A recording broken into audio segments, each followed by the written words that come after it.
مکان انسان کی دنیا سے زد جب کہ قدرے سے زد اللہ تبارک و تعالی نے ہر انسان کو مال کے اعتبار سے فضل و کمال کے اعتبار سے علم و عمل کے اعتبار سے الگ الگ بنایا اور مختلف درجات رکھے۔ ایک بات یاد رکھنی ہے کہ مال کمانا برا نہیں ہے، بلکہ مال کمانا فرض ہے، ضروری، جس سے ایک مسلمان اپنی ضرورت پوری کر سکے۔ قال رسول اللہ صلی اللہ علیہ وسلم طلب کسب الحلال فریضۃ بعد فریضہ، نماز روزہ زکوٰۃ حج وغیرہ جو فرائض ان کے ساتھ ساتھ مال حلال کا طلب کرنا بھی فرض ہے۔ مال کمانا برا نہیں، نہ مال جمع کرنا برا۔ اگر مال جمع کرنا برا ہوتا تو نہ کسی پر زکوٰۃ واجب ہوتی نہ کسی پر حج واجب۔ مال سے محبت کرنا برا، دونوں میں فرق ہے۔ مال انسان کی ضرورت ہے، دکان مکان، انسان کی خوراک، لباس، پوشاک، سب انسان کی ضرورت ہے۔ تو مال کمانا اسلام میں برا نہیں ہے، ہم مال سے محبت کرنا، مال کو دل میں بسا لینا، راتوں دن اسی کی فکر میں لگے رہنا، حلال و حرام کا امتیاز کھو دینا، شرعی حقوق کو ادا نہ کرنا، یہ اسلام میں نبی ہے، مضمون ہے اور بہت برا۔ بزرگوں نے اس کی مثال دی ہے، کشتی کے لیے پانی نہ ہونا ضروری ہے، بغیر پانی کشتی چل نہیں سکتی، لیکن وہ پانی کشتی کے نیچے رہے ابھی اچھا، اگر وہ پانی کشتی کے اندر آ جائے، دل میں بس جائے تو وہ پانی کشتی کو ڈبو دے گا اور اللہ اور تمام سواروں کو بھی ڈبو دے گا۔ یہی حال اس مال کا بھی ہے کہ انسان کے لیے ضروری ہے جب اس کے ہاتھ میں اور جب وہ مال اس کے دل میں جمع ہو جائے تو وہ مال کی حیائی کرنا ہے اور انسانیت کے لیے جذبات آتے ہیں۔ مال سے محبت کا مطلب یہی ہے کہ آدمی مال کمانے میں غیر محتاط ہو جائے، رشوت سے آئے، سود سے آئے، جوا سے آئے، دھوکہ دے کر آئے، جھوٹ بولے کر آئے، جیسے سے آئے بس آتا رہا۔ تو یہ ہے مال کی محبت۔ اسی طریقے سے انسان پر جو اللہ تعالیٰ نے حقوق عائد کیے ہیں، مثلاً اس کے مالوں میں زکوٰۃ آتا ہے، عید کے موقع پر صدقہ فطر کرتا ہے، بقرعید کے موقع پر قربانی دیتا ہے، مگر وہ یہ اعمال کو انجام نہیں دیتا تو ایسے آدمی شریعت کی نظر میں بخیل ہے، اور یہ بخیل اللہ کی نظر میں بہت مذموم ہے، وہ مال بھی مذموم ہے جو اس طریقے سے آدمی اپنے بات مان کر رکھتا ہے کہ اس سے شریعت کے حقوق ادا نہیں کرتا، تو یہ بات رہنی چاہیے کہ مال کمانا برا نہیں ہے، مال کو بچانا برا نہیں ہے۔ قرآن کریم میں مال کو اللہ کا فضل کہا گیا ہے، خیر کہا گیا ہے، اس لیے مال انسان کی بنیادی ضرورت ہے، لیکن مال کمانے میں آدمی احتیاط سے کام نہ لے، حلال و حرام کی فکر کرنا چھوڑ دے تو ایسا مال انتہائی مذموم ہے۔ رسول اللہ صلی اللہ علیہ وسلم کا ارشاد ہے لا تزال قدم ابن آدم حتى يسأل عن خمس، اللہ کے دربار میں انسان کو پیش کیا جائے گا اور اللہ اس سے سوال کریں گے، جب تک کہ ان سوالوں کا جواب نہ دے دے وہ آگے بڑھ نہیں سکتا۔ اسی سے آقا صلی اللہ علیہ وسلم کا ارشاد ہے ان مالی من عین اکتسب و عین انفق، مال تم نے ہاں سے کمایا اسی سے حساب دو اور مال تم نے ہاں لگایا اسی سے حساب دو۔ ہم مال کمانے میں بھی آزاد نہیں ہے اور مال خرچ کرنے میں بھی آزاد نہیں ہے۔ مال کمانے کے بھی شریعت کے راستے بتائے ہیں جس سے انسانیت کی فلاح و بہبود ہے، اور مال خرچ کرنے کے بھی راستے بتائے ہیں جس میں انسانیت کی فلاح اور کامیابی ہے۔ انسان اپنا منمانا مال خرچ کرے، اللہ کی نظر میں اس کی اجازت نہیں۔ آج مسجدوں کو آپ کے مال کی ضرورت ہے، آج مدرسوں سے آپ کے مال کی ضرورت ہے۔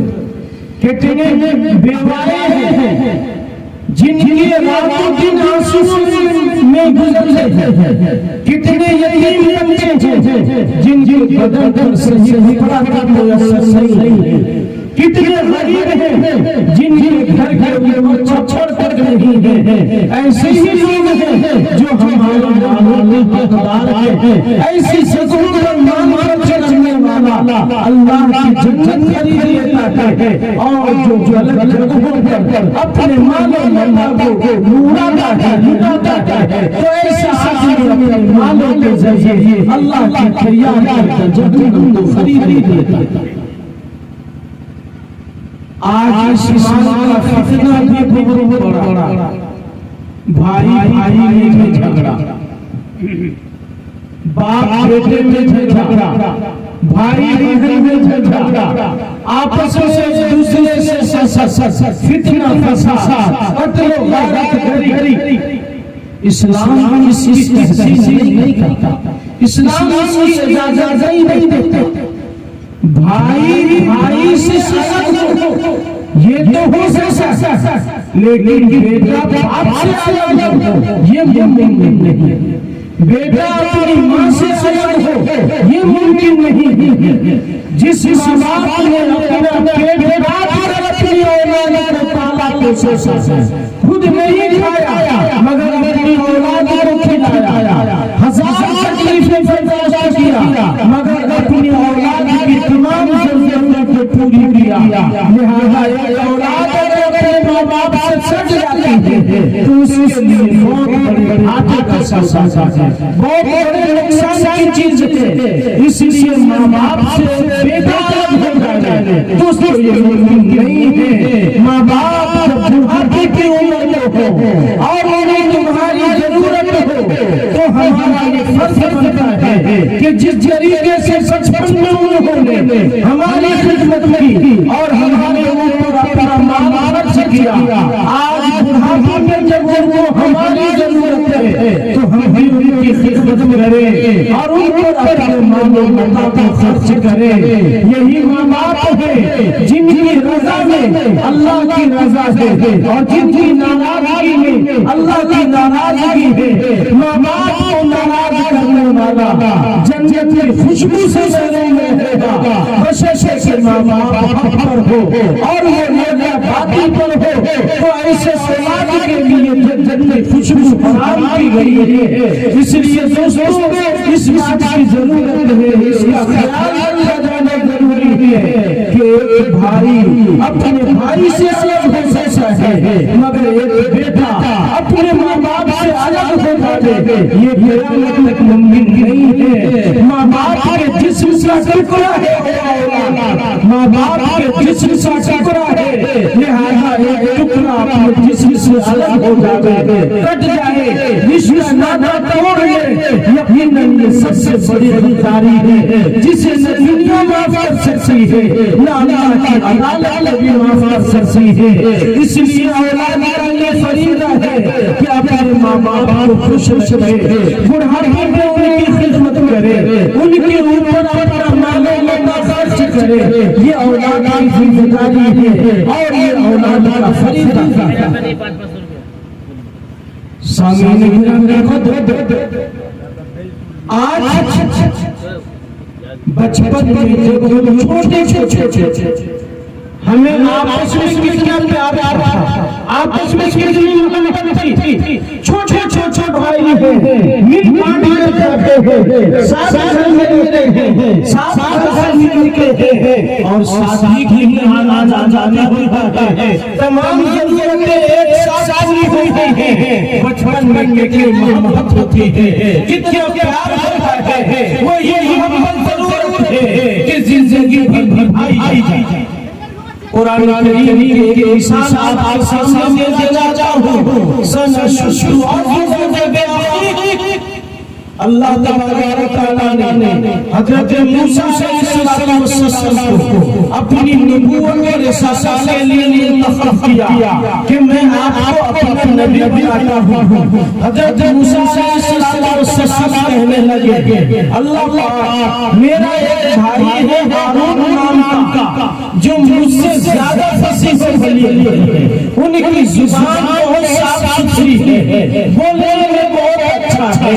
اے میرے پیارے اللہ، آپ ان کو بھی میرے کاموں میں میرا شریک بنا دیجئے تاکہ ہم دونوں بھائی مل کر آپ کے دین کے کام کو کر سکیں۔ چنانچہ اللہ تبارک و تعالیٰ نے حضرت موسیٰ علیہ السلام کی دعا کو قبول کیا اور ان کے بھائی حضرت ہارون علیہ السلام کو بھی اللہ پاک نے اپنا نبی منتخب کیا، اپنا رسول منتخب کیا اور دونوں سے کہا کہ فرعون کے پاس جاؤ اور اسے شاگرد اللہ کا دین سمجھاؤ۔ چنانچہ دونوں بھائی گئے اور دونوں نے فرعون کو اللہ کے دین کی دعوت دی، مگر فرعون کے پاس طاقت بہت تھی، فوج بہت تھی، اسلحے بہت تھے، باغات بہت تھے، دولت بہت تھی، اپنے آپ کے اوپر اسے اطمینان تھا کہ کہنے لگا انا ربکم الاعلی،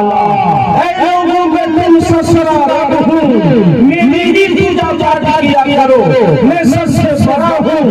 اللہ تبارک و تعالیٰ کے یہاں بھی عجیب فیصلہ ہوتا ہے، اللہ پاک بھی دیتا ہے، بڑے بڑے ظالم کو بھی بھیل دیتا ہے، جس نے حضرت موسیٰ علیہ السلام کے چکر میں ہزاروں بچوں کو قتل کیا، مگر اللہ نے اسے بھی مہلت دیا اور موسیٰ علیہ السلام کو اسی کے گھر میں بھیجا۔ فرعون نے اپنا مالا خرچ کے حضرت موسیٰ علیہ السلام کو پالا اور ان کو جوان کیا۔ حضرت موسیٰ علیہ السلام کی دعوت پر جب فرعون نہیں مانا، اللہ تبارک و تعالیٰ کا حکم آیا، حضرت موسیٰ علیہ السلام اپنی قوم کو لے کر نکل جاتے ہیں، فرعون ان کا پیچھا چھاتا ہے، اللہ کی مدد آتی ہے، حضرت موسیٰ علیہ السلام اپنی قوم کے ساتھ دریائے یرموک پار کر جاتے ہیں اور جب فرعون گزرتا ہے تو اللہ پاک دریا کو چلا دیتے ہیں، فرعون یہیں بھی ڈوب کر ہلاک ہو جاتا ہے اور مر جاتا ہے، اس کی ساری فوج بھی ختم ہو جاتی ہے۔ اس سے دوستوں معلوم ہوا بھائی اپنے بھائی کا کتنا پیارا، بھائی کے لیے اپنے بھائی کی کتنی محبت کہ اپنے بھائی کے لیے اللہ سے نبوت مانگا اور اللہ نے اپنے بھائی کی دعا کو قبول فرمایا. اسی طریقے سے اس واقعہ سے یہ پتہ چلتا ہے کہ مال ہو، دولت ہو، حکومت ہو، لیکن اگر آدمی حق پر نہ ہو تو وہ اللہ کے عذاب سے محفوظ نہیں ہے. نہ اس دنیا میں کامیاب ہو سکتا ہے، نہ آخرت میں کامیاب ہو سکتا ہے. فرعون ساری دولت لے کر، ساری طاقت لے کر، حکومت لے کر دریا میں ڈوب مرا. قارون خزانہ نہ کر کے زمین میں پھنسا دیا گیا. نمرود نے خدائی کے دعوے کیے اور اس کے علاوہ شداد نے جنت بنائی، مگر یہ زمین پر کھڑی رہ گئی. اگر کامیابی ملی تو اللہ کے نیک بندوں کو، ایمان والوں کو، اللہ کے ماننے والوں کو، جو اللہ کے باقی اللہ نے ان کو اس دنیا میں بھی ذلیل و خوار کیا، اور اگر کسی سے موقع بھی دیا تو آخرت میں نجات کا کوئی راستہ نہیں. مال دولت آتا ہے تو انسان کے اندر فخر و غرور آتا ہے، خود کو بہت بڑا سمجھتا ہے اور دوسروں کو ذلیل اور گھٹیا سمجھتا ہے. وہ چلتا ہے ایسے سامان کر چلتا ہے، زمین پر ایڑیاں رگڑتا ہوا چلتا ہے. اللہ تبارک و تعالیٰ قرآن میں کہتا ہے وَلَا تَمْشِ فِي الْأَرْضِ مَرَحًا إِنَّكَ لَن تَخْرِقَ الْأَرْضَ وَلَن تَبْلُغَ الْجِبَالَ طُولًا. اے تکبر سے چلنے والا، تو اپنی گردن کتنی بھی اونچی کر چل، مگر تو پہاڑ کی بلندی کو نہیں چھو سکتا ہے، تو اس سے بہت نیچا ہے. اور اے زمین پر ایڑیاں رگڑنے والا، زمین پر اترا کر چلنے والا، زمین پر اترا کر نہ چل، زمین کو تو پھاڑ نہیں سکتا. ہاں یہ ہو سکتا ہے کہ زمین مجھے اپنے اندر نگل لے. دنیا میں جتنے آئے، چاہے اہل حق ہو، چاہے اہل باطل ہو، وہ دنیا میں آئے، زمین میں انہیں کھا لیا، اس زمین میں کسی سے نہیں چھوڑا.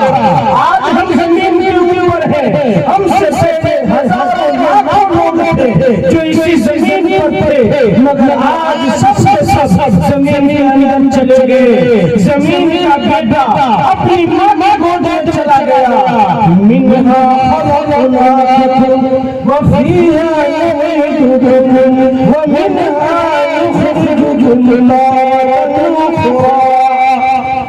اسی مٹی سے ہم نے تم کو پیدا کیا اور اسی مٹی میں ہم دوبارہ ڈال رہے ہیں. کل جب قیامت کا دن ہوگا تو ہم دوبارہ تمہیں اسی مٹی سے نکال کھڑا کریں گے. اسی لیے زمین پر تکبر سے چلنے والا، اپنی گردنوں کو اونچی کرنے والا، یہ کسی کام کا نہیں ہے. اس زمین میں ہزاروں تکبروں کو نگل لیا ہے، کسی کو چھوڑا نہیں ہے. ہر حق والا ہو یا باطل والا ہو، وہ موت کا شکار ضرور ہوا ہے. عقل مند انسان وہ ہے جو دنیا کے چکروں میں نہ پڑ کر اپنی آخرت کی فکر میں لگا ہوتا ہے. یہ مال یہی رہ جائے گا، یہ دولت یہی رہ جائے گی، یہ بنگلہ نہیں رہ جائے گا، یہ پیار نہیں رہ جائے گی. اگر ہمارے ساتھ جائے گا تو ہمارا عمل جائے گا، ہماری نیک سوچ جائے گی، ہمارا نیک عقیدہ جائے گا. آج ہم میں سے ہر ایک دنیا بنانے کی فکر بہت ہے، دن جو گزر رہی ہے، رات کو سسنگ بھی دنیا ہی کیا دنیا میں منہمک ہو گئے اور ہم نے قبر والی زندگی کو بھلا دیا، ہم نے آخرت والی زندگی کو بھلا دیا. نتیجہ یہ ہوا کہ آج ہم دین سے دور ہوتے جا رہے ہیں. میں ایک ساتھ کہنا چاہتا ہوں، آپ نے اتنے سارے علماء کرام سے سنا ہے، آج تک آپ نے ایک بات بھی سنا کہ رسول پاک علیہ السلام کے دور میں کوئی ایمان والا بے نمازی تھا؟ آج تک آپ دنیا میں نہیں سنا کہ اللہ کے نبی علیہ السلام کے دور میں کوئی ایمان والا بے نمازی تھا؟ دنیا کی کسی کتاب میں لکھا ہوا نہیں۔ وہاں کے جتنے ایمان والے تھے، نماز کا حکم آیا تو سجدے میں جھک رہے ہیں، روزے کا حکم آیا تو روزہ رکھ رہے ہیں، زکات کا حکم آیا تو مال اللہ کے راستے میں نکل پڑتے ہیں، حج کرنے کا حکم آتا ہے تو مال اللہ کی راہ میں نکل جاتے ہیں۔ صحابہ میں ایک بھی انسان نہیں ملے گا جو کہ نمازی ہو۔ اسی لیے میرے آقا و مولا جناب محمد رسول اللہ صلی اللہ علیہ وسلم نے فرمایا تھا، من ترک الصلاۃ متعمدا فقد کفر، جو آدمی نماز نہیں پڑھتا وہ کافر۔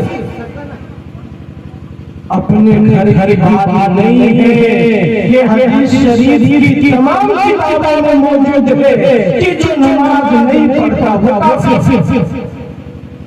آج اگر یہ حدیث پاک پیش کی جاتی ہے تو مسلمان کھڑے ہو جاتے ہیں کہ ارے بابا 80% بے نمازی ہے تو کیا یہ سارے کے سارے کافر ہیں؟ اس حدیث پاک آپ سمجھنے کے لیے 1400 سال پہلے چلیے آقا صلی اللہ علیہ وسلم کے زمانے میں ایسا ہی تھا، جتنے ایمان والے تھے سب کے سب نمازی تھے اور جو کافر تھے وہی بے نمازی تھے۔ قرآن کریم صحابہ کرام کو مثال میں پیش کرتا ہے اور ایمان والوں کو سمجھاتا ہے کہ تم نماز نہیں پڑھتے، تمہارا یہ عمل کافروں والا ہے، اور ایک ایمان والا کافروں والا عمل کرے یہ انسان کے لیے ممکن نہیں ہے۔ لہذا کوئی ایمان والا بے نمازی ہو ایسا ہو نہیں سکتا، جیسا کہ حدیث شریف میں کہا گیا کوئی ایمان والا ہو جھوٹا نہیں ہو سکتا، کوئی ایمان والا ہو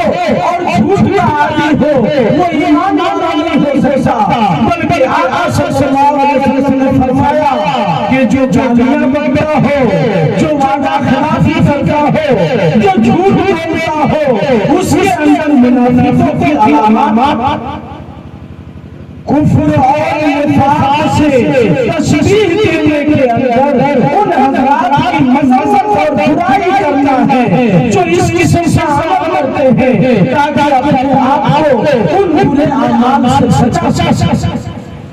آج بات نکلی تو میں آپ کے ساتھ بات کروں، آج مسلمانوں کے اندر اور میں اپنے گاؤں والوں میں جانتا ہوں 10 لوگ ہیں جن کے اوپر اللہ نے حج فرض کیا ہے مگر وہ بیت اللہ کے حج کے لیے نہیں جاتے ہیں۔ ان کا مال ان کو پیارا ہے، ان کی دولت ان کو پیاری ہے، ان کی زمین و جائیداد ان کو پیاری ہے، مگر میرے آقا کا نظر دیکھنا جہاں سے اسلام پیدا ہوا، جہاں سے اسلام ترقی کیا، وہ مکہ کی سرزمین جہاں سے پیارے نبی علیہ السلام پیدا ہوئے، وہ مدینہ کی سرزمین جہاں سے اسلام کا سورج طلوع ہوا، آج اس کی محبت ہمارے دلوں میں کم ہوتی جا رہی ہے۔ نتیجہ یہ ہے ہماری جان پیاری، ہم کو ہمارا مال پیارا، مگر زکات نکل جاتے اور حج لاکھوں روپیہ خرچ کرنا چاہتے، آج ہم کو یہ گوارا نہیں ہے۔ تو دوستو ہمارا اسلام کس کام؟ آج بہت سارے مسلمان جن کے پاس زمین جائیداد اگر وہ 2 کٹھا زمین بیچ دیں تو ان کے لیے حج کا خرچہ ہو جائے گا۔ اللہ نے نہیں فرمانی دیا ہے اور اس کے علاوہ بھی زمینیں ہیں جس سے ان کی ضرورت بھی پوری ہو سکتی ہے۔ 10 لوگ ہیں جن کے پاس 4 لاکھ روپیہ ہے، آج زمین پر زمین خریدی جا رہی ہے، لیکن اللہ کا گھر کا حج جو مسلمانوں پر فرض ہے آج اس فرض کرتے جا رہے ہیں، جبکہ آقا صلی اللہ علیہ وسلم نے فرمایا من استطاع فلا علیہ ان یموت یہودیا او نصرانیا۔ جو آدمی حج کرتا ہے عمرہ کرتا ہے اس کا ایمان محفوظ ہو جاتا ہے، فقر و فاقہ سے حفاظت ہوتی ہے۔ اور جو آدمی حج نہیں کرتا، فرض ہونے کے باوجود خطرہ ہے کہ کہیں اس کا ایمان نہ چلا جائے، وہ یہودی اسلامی ہو کر نہ مر جائے۔ یہ فرمان ہے پیارے نبی جناب محمد رسول اللہ صلی اللہ علیہ وسلم کا۔ لہذا دوستوں ضرورت ہے، اللہ نے مال دیا ہے تو مال کے حقوق کو بھی ادا کرنا ہے۔ آج ہمارے معاشرے جو مال جاتا ہے اس کے اندر تکبر بھی پیدا ہو جاتا ہے، وہ اپنے آپ کو فضل ایمان والا سمجھنے لگتا ہے۔ قرآن پڑھیں گے تو یہ صفات اللہ نے نافروں میں بیان کیا ہے، یہ ایمان والوں کی صفات نہیں ہے۔ آج اس کا نتیجہ ہے کہ ہمارے آپس کے اندر حسد ہے، بغض ہے، کینہ کپٹ ہے، عداوت اور نفرت ہے۔ دوستو پیار محبت ہی زندگی، ہنسنا مسکرانا ہی انسان کی فطرت ہے۔ دشمنی آپس میں پالنا اور دشمنی کو بڑھانا یہ انسان کی زندگی سے کھلواڑ کر رہا ہے۔ انسان ہنسی خوشی والی پیار محبت والی زندگی گزارے، میرے اسلام کا یہی پیغام ہے۔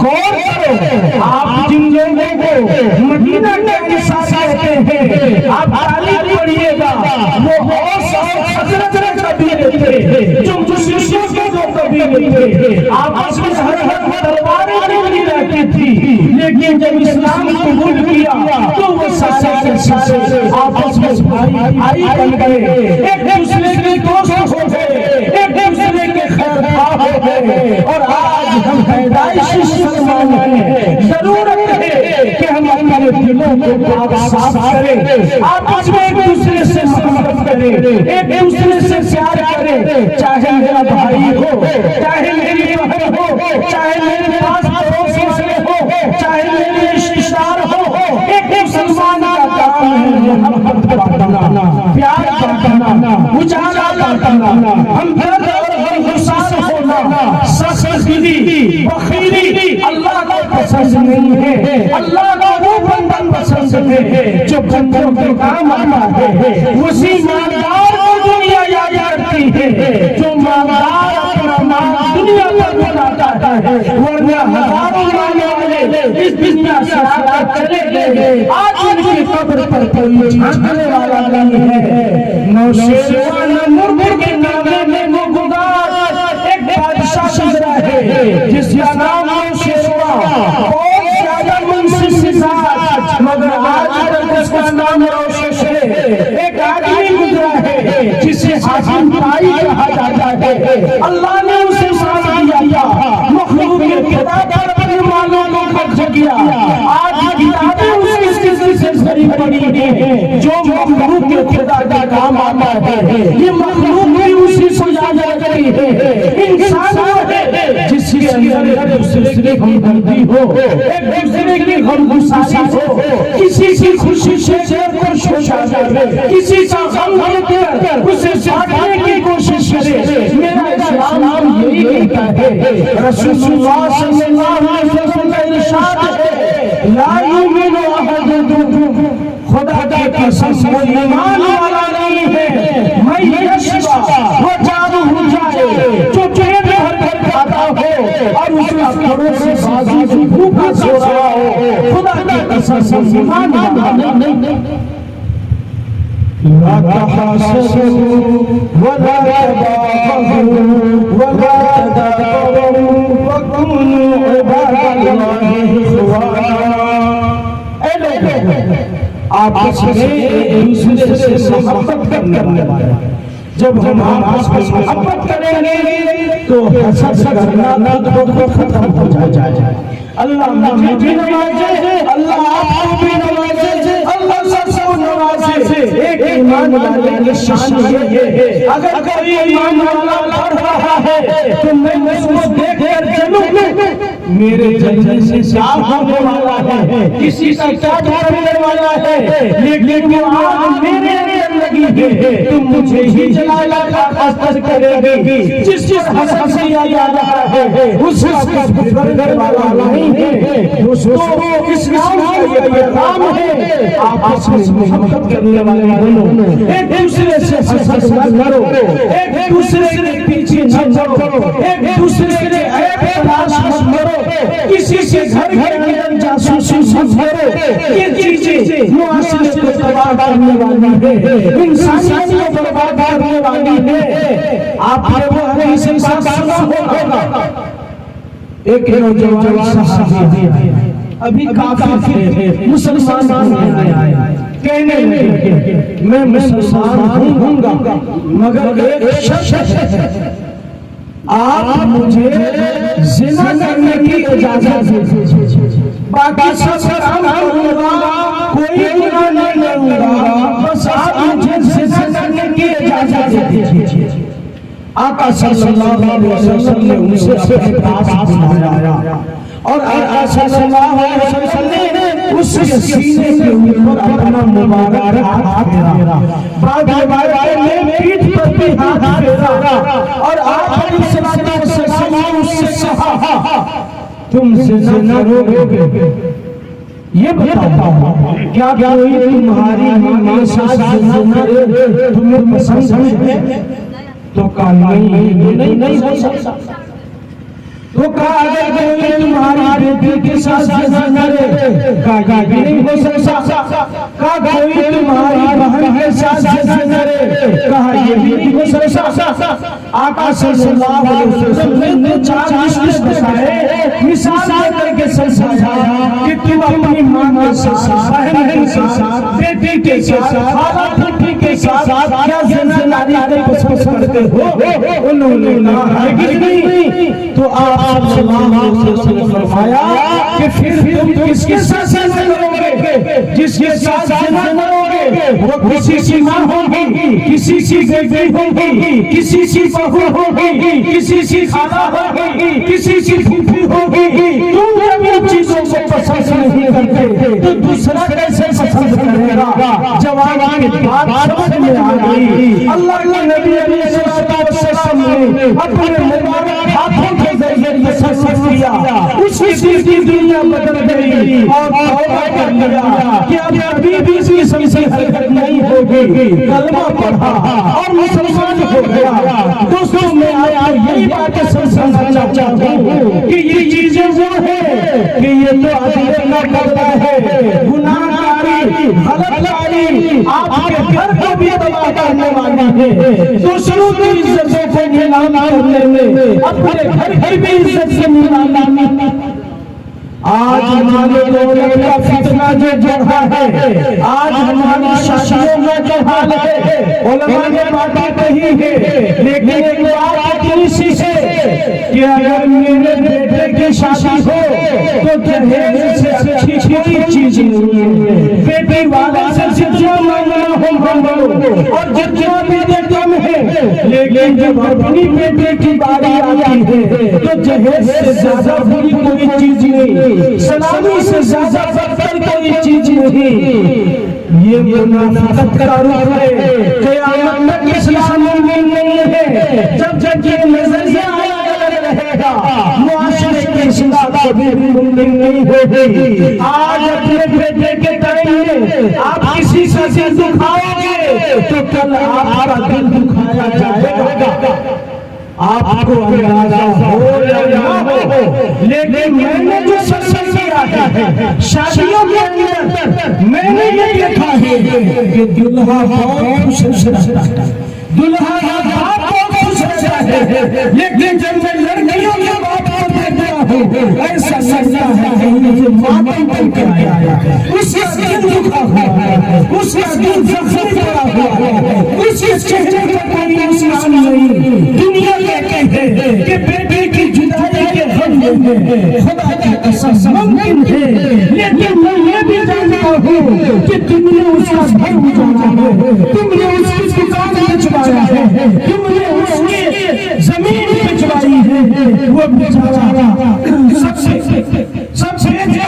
آج کیا رہا ہے تو آج اس کے چہرے پر خوشی کہاں سے آئے گی؟ وہ تو پتہ نہیں کرے گا، وہ غمزدہ یہ دکھائی دے گا، خوشی سے سوچنے والوں کو ہوتے ہیں جس کا گھر ٹوٹا جائے اس کے خوشی کہاں سے؟ آج ہمارا معاشرے کا یہ حال ہو گیا، ہم جانتے ہیں آزادی دیدیانا ہے، چندہ کر کے اپنی بیٹی کا دیا کر رہا ہے، لڑکا والوں کو بھی معلوم ہے چاہے بیوی کا کیسا ہو یا خویا چاچا چاہے ہم لے لے آئے گاڑی ہم کو چاہیے، گاڑی گھوڑا تو جانے دیجیے، خود ہم گاؤں کے لوگوں کو ضد ہے، ہمارا کھایا ہے تو خود میں بھی کھلاؤ، ہمارا کھایا ہے تو ہم کو بھی کھلاؤ۔ آج ولیمہ سسٹم نہیں بلکہ بدعت ہو گیا اور قرض ہو گیا، آج گاڑی بھی مانگ لا رہا ہے، لوگوں سے چندے مانگ لا رہا ہے، اور ہم رونے والے مسجد ہیں کہ ہم تمہارا کھانا ضرور کھائیں۔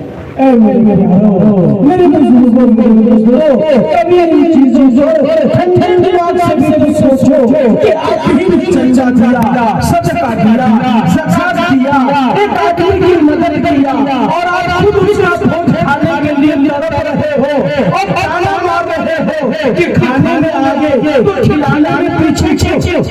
دوستو یہ سچ نہیں ہے، یہ ہمارا دین نہیں ہے، یہ ہماری شریعت نہیں ہے، ہمارا دین اور ہماری شریعت اس سے خوشی کا سودا قرار دیتی ہے، اور جو آدمی غریب ہے اس آدمی کی مدد کرنا اسلام ہمیں سکھاتا ہے، نہ یہ زبردستی جا کر اس کے گھر پہ بوجھ کھانا، یہ ہمارا اسلام پسند نہیں کرتا۔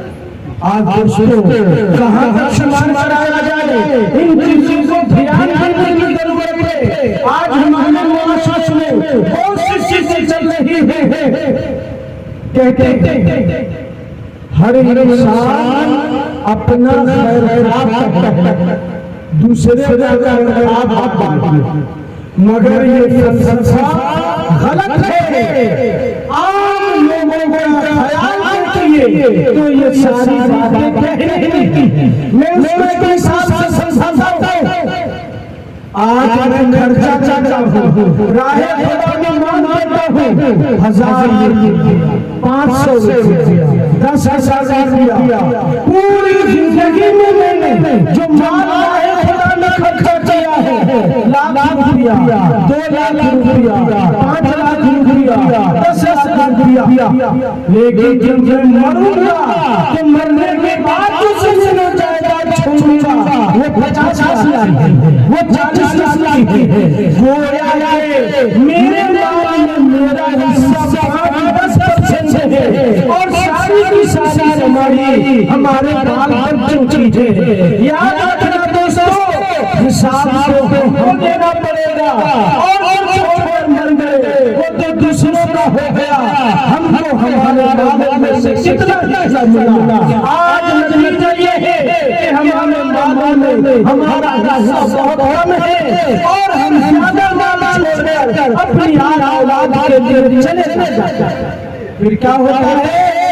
شعبان میں پورے سال میں ایک مرتبہ ہماری اولاد قرآن کرا دیتی ہے، لاکھ روپیہ ہڑپ لیتی ہے، اور سارا اور یہ دل سے چلا رہا ہے۔ کیوں؟ ہم نے بھی اپنے باپ کے لیے نہیں کیا تھا، تو ہماری اولاد بھی ہمارے لیے نہیں کرے گی، وہ 10 بچے کو بلا کر کرا دے گی، 2 لاکھ کروڑوں کی ملکیت وہ ہڑپ کر جائے گی۔ اس لیے دوستوں ضرورت ہے کہ اپنی زندگی کا حساب کیا جائے۔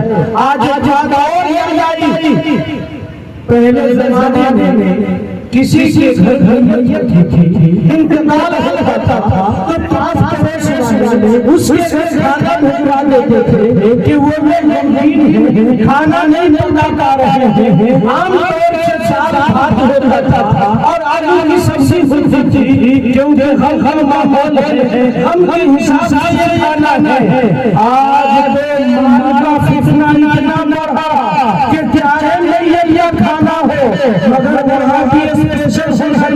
چاہیے، چلاؤ ہونا چاہیے، بہترین قسم کا گوشت ہونا چاہیے، ایسا لگتا ہے پورا من خوشی سے جاتا ہے اور پورے محلے میں خوشی بانٹی جا رہی ہے، ایسا لگتا ہے جیسے شادی کا بھوج پڑ رہا ہو اور بھوج پڑتا جا رہا ہو تو کسی کی میت بھی آج ہمارے لیے خوشی کا موقع بن جاتا ہے۔ آج لوگ گوشت کھاتے ہیں، چلاؤ کھاتے ہیں اور کتنے پاک پڑوس والے ہیں جنہیں ان کی طاقت نہیں ہے، وہ لوگ بیچارے قرضہ داری کا چکر اپنے آپ کو بیچ کر اپنے پاس پڑوس والوں کا خیال رکھتے ہیں۔ دوستو ضرورت ہے اللہ کے دین کو سمجھنے کی، اپنی باتوں کو سوچنے کی، اپنے طور طریقوں کو دیکھنے کی۔ آج ہمارے معاشرے میں موت کے تعلق سے سوال کرتے ہیں،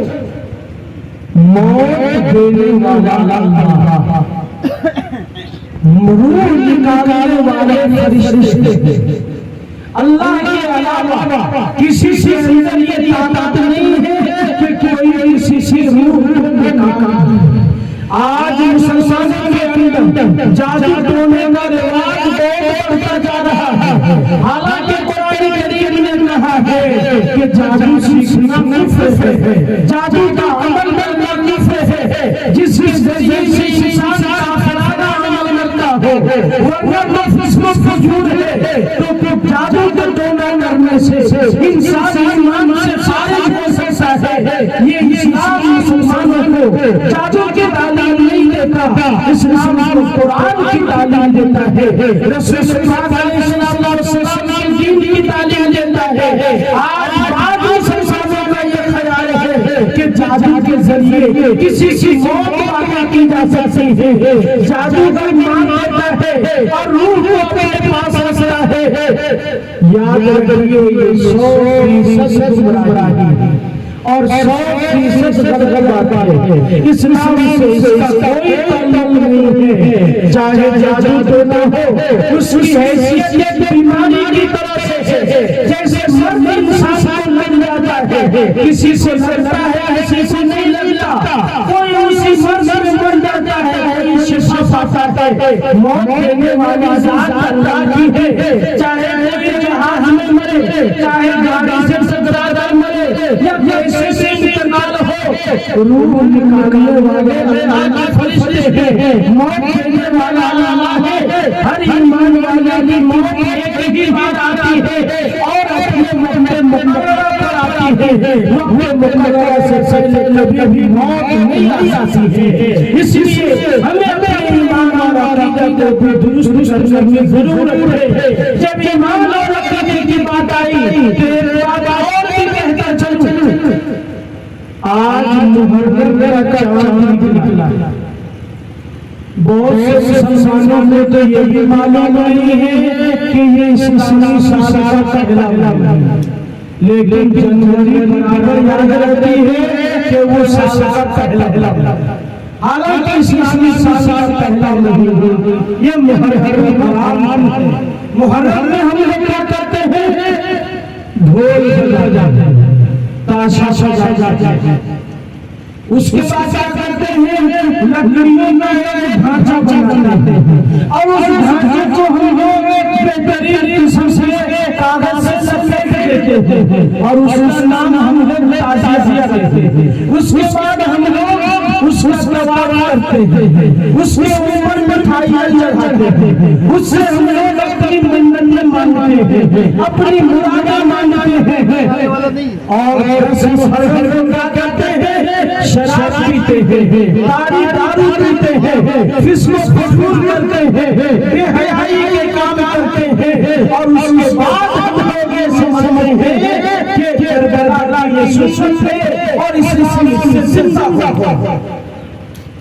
جتنے کام ہیں سارے کے سارے اسلام کے خلاف ہے، تو اسلام سے زندہ ہوگا یا اسلام سے مردہ ہوگا، اسلام سے ختم ہوگا۔ آج اگر غور کریں تو مسلم اور غیر مسلم میں اس مسئلے میں کوئی فرق نہیں ہے۔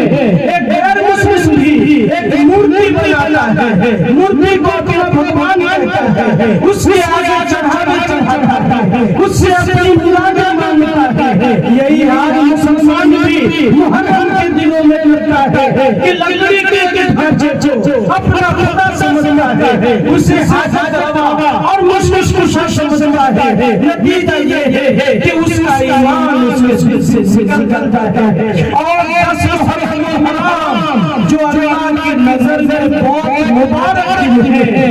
اے مسلمانوں, اے نبی پر جان دینے والوں, رسول اللہ علیہ وسلم کی سنتیں پڑھو. حدیث شریف کی کتابوں میں آیا ہے کہ اللہ کے نبی علیہ السلام 10 محرم کو روزہ رکھا کرتے تھے, اور آپ علیہ السلام نے اپنی امت کو سکھایا ہے کہ 9-10 رکھو یا 10-11 بھی نہ کرو. تم میرے نبی تو کہہ رہے ہیں کہ 10 محرم روزہ رکھنے کا دن ہے. آپ بھی جانتے ہو, تقریر کی سنتے ہو کہ حضرت حسین رضی اللہ تعالیٰ عنہ نے کربلا کے میدان میں باطل کے آگے سر نہیں جھکایا. اگر کہ اپنی جان دے دیا, وہ اپنے اسلام کی خاطر, اپنے دین کی خاطر اپنی جان کا نذرانہ پیش کیا, مگر باطل کے آگے ہونے اپنا سر نہیں جھکایا. آج ہم لوگ حسین کی فوج کے نہیں یزید کی فوج کے سپاہی ہیں, کیونکہ آج تو ہمارا کام ہے ناچنا, گانا, تاڑی دارو پینا, شراب پینا.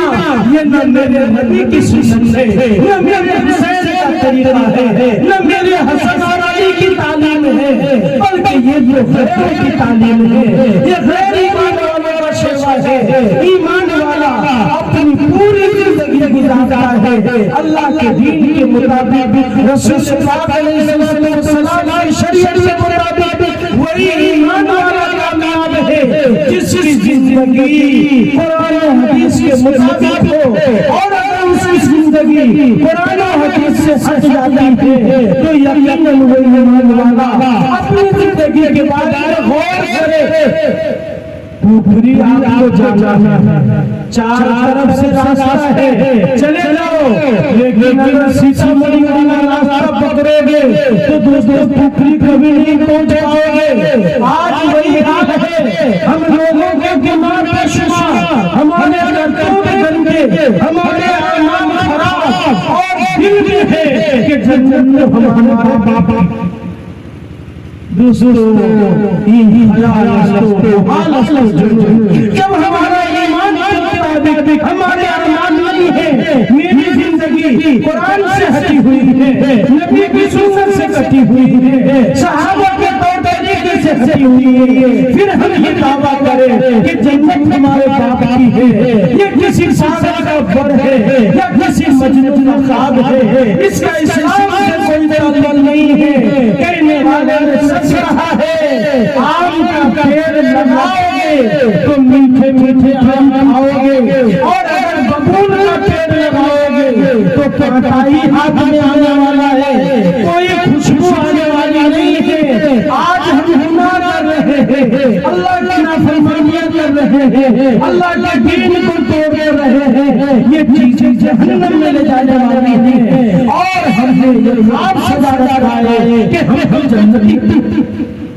دوستو اپنی زندگی کا ہم میں سے ہر ایک حساب لے, چاہے آپ سیاست میں ہو, چاہے آپ ملازمت میں ہو, چاہے آپ زندگی کے جس میدان میں ہو, آپ تجارت میں ہو, زراعت میں ہو, کھیتی باڑی میں ہو, آپ زندگی کے جس میدان میں بھی ہو, اپنی زندگی کے اعمال کو قرآن و سنت میں پیش کیجیے. اگر قرآن و سنت کے مطابق ہے تو ہماری زندگی کامیاب ہے, اور اگر قرآن و سنت سے ہٹی ہوئی ہے تو ہماری زندگی ناکام ہے. میں ایک مثال دیتا ہوں, آج ہمارے جوانوں کے پاس موبائل ہے, ہمارے لڑکوں کے پاس موبائل ہے, ہماری لڑکیوں کے پاس موبائل ہے.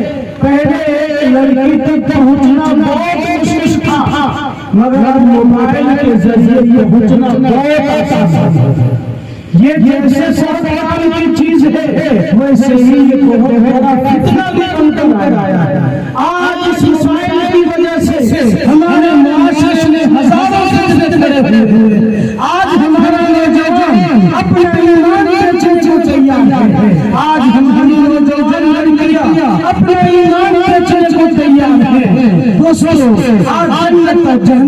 یقین ختم ہوتا جا رہا ہے، آج دین کی طرف ہمارا شوق کم ہوتا جا رہا ہے۔ ہر ایک کو یہ شوق ہے کہ میرا بیٹا فارغ انگلش بولے، اسکول جائے، کالج جائے، چاہے وہ دین کے معاملے میں سورہ فاتحہ بھی نہ جانتا ہو۔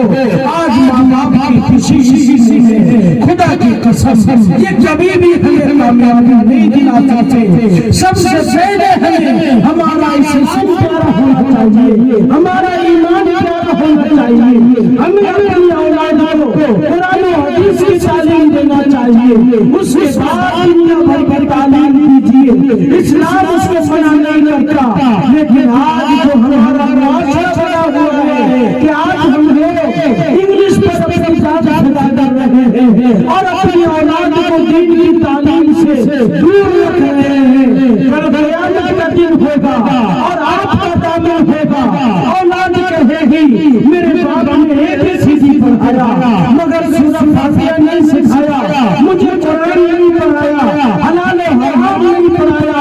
اللہ کے دربار میں کیا جواب دیں گے؟ ہمارے پاس اس کا کوئی جواب نہیں۔ آج ہم نے نام ایسا رکھے ہیں کہ پتہ نہ چلے مسلم سے یا غیر مسلم سے۔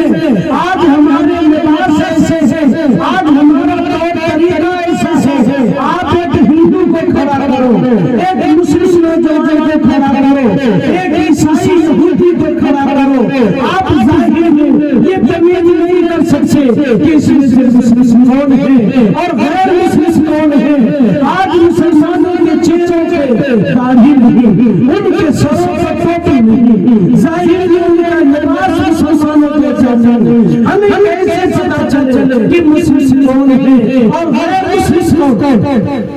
ایک تکلیف آپ بھی جانتے ہیں، ایک زمانہ تھا کہ لوگ داڑھی بھی لگاتے تھے اور موچے چلے تھے، کہتے تھے موچ مرد کی شان۔ پھر ایک زمانہ آیا بولے داڑھی بھی مٹا دو اور موچ بھی مٹا دو۔ کیوں؟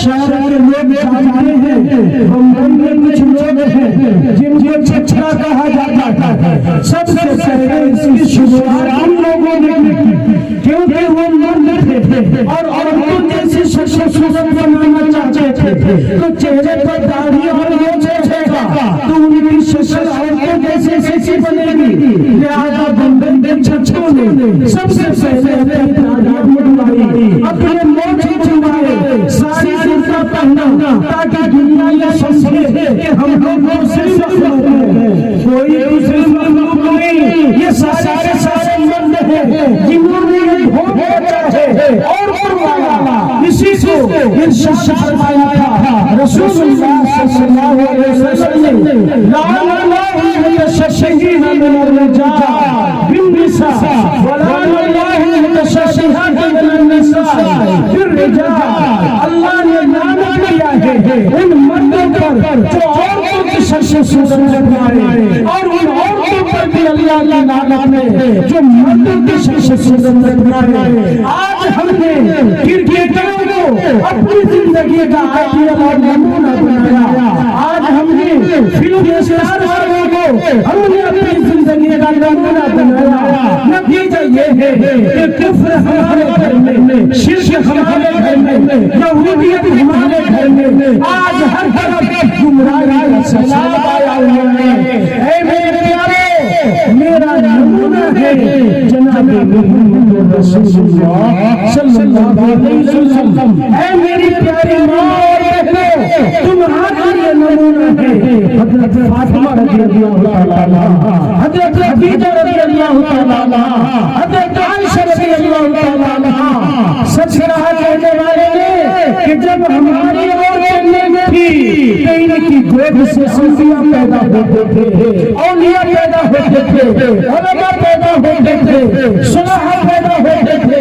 آج ہماری عورتیں بھی تبدیل ہو گئی، ان کے اخلاق و کردار خراب ہو گئے۔ نتیجہ یہ ہے کہ ان کی گود سے سچنچا پیدا ہو گئے ہیں، ان کی گود سے سویا پیدا ہو گئے ہیں، ان کی گود سے فساد پیدا ہو گئے ہیں۔ اے میرے پیاروں، میرے بزرگوں اور میرے دوستوں، مخلص کے ساتھ ایک ہی نہیں چاہ رہا ہوں ہمارے لیے نمونہ ہے جناب محمد رسول اللہ صلی اللہ علیہ وسلم. آپ کا دین، آپ کی لائی ہوئی شریعت، آپ کا لایا ہوا طریقہ عورتوں کے لیے بھی، مردوں کے لیے بھی، قرآن سب کے لیے ہے، نبی کی حدیث سب کے لیے ہے. زندگی کے جس میدان میں ہے اپنی زندگی کو قرآن و حدیث کے مطابق ڈھالنے کی کوشش کیجیے. غلطی ہو جائے، گناہ ہو جائے، اللہ سے توبہ و استغفار کیجیے. پھر اپنی زندگی کو نیکی پہ لائیے تو چار بار توبہ ٹوٹے گا مگر انسان کے اندر صالحیت پیدا ہوگی اور وہ اللہ محبوب ضرور بنے گا. یاد رکھیے یہ دنیا کی زندگی ہمیشہ سے نہیں ہے. کتنے لوگ ہیں جو جنجل فکرے قبروں میں جا سو گئے، ہمیں بھی پتہ نہیں ہے کہ ہمارا بلاوا کب آنے والا ہے. لہذا اپنے دلوں کو آپ صاف رکھیں. ایک آخری حدیث سناتا ہوں. رسول اللہ علیہ وسلم نے ایک صحابی کے بارے میں کہا دیکھو وہ جو جا رہا ہے وہ جنتی. دوسرے دن بھی صحابہ بیٹھے ہوئے تھے، اتفاق سے ہوا حضور پاک علیہ السلام نے کہا وہ آدمی جنتی. 3 دن ایسا ہوا. ایک صحابی نے کہا ذرا جا میں دیکھوں اس کا عمل کیا ہے کہ نبی پاک علیہ السلام جنت کی بشارت دیتے ہیں. ان کے گھر مہمان ہوئے. اب تو رواج نہیں ہے لوگ مہمان کے جنت میں آ جائیں گے، بخیلیت کی اجازت دیں گے، اپنوں کو بھی مہمان بنانا گوارا نہیں. ورنہ پہلے زمانے میں مسافر ہوتے تھے، رات ہوتی تھی تو کسی کھلیان میں ٹھہر جاتے تھے. ہم ہمارے مہمان ہیں، کھانا بھی ملتا تھا، قیام بھی ملتا تھا. اسی طرح وہ صحابی ٹھہرے 3 دن دیکھا مانتے ہوئی سب کرتے ہیں. تو ان سے پوچھا کہ اللہ کے نبی علیہ السلام نے آپ کے جنتی ہونے کی بشارت دی ہے، آپ کا خاص عمل کیا ہے؟ انہوں نے کہا عمل تو تم نے دیکھ لیا، میرے پاس خاص عمل نہیں ہے. ہاں ایک عمل ہے میں اپنے دل کو صاف رکھ رہا ہوں، لوگوں سے بدگمانی نہیں رکھتا، برے خیالات نہیں لاتا، ہر انسان کا احترام کرتا ہوں، کسی کے لیے بھی اپنے دل کو میلا نہیں کرتا. آقا صلی اللہ علیہ وسلم نے اسی کے لیے اس شادی کو جنتی ہونے کی بشارت دی ہے. تو دوستو کہنے کا پوری رات ہوتا رہے گا اور ہمیشہ سوچا رہا ہے جب تک عمل کی فکر نہیں ہوگی، عمل کی نیت نہیں ہوگی، عمل کی کوشش نہیں ہوگی، ہمارے عمل نہیں آئے گا اور عمل کے بغیر ہم جنتی بن جائیں یہ بہت مشکل ہے. اس لیے آقا صلی اللہ علیہ وسلم نے کہا جنتی بننا ہے ایمان لاؤ اور نیک عمل کرو. پورا قرآن پڑھا ہوا ہے آمین وعمل الصالحات. یقیناً اللہ کے یہاں وہی کامیاب ہوگا جو سچا ایمان لائے اور رسول پاک علیہ السلام کی پیاری سنتوں کی اتباع کرے.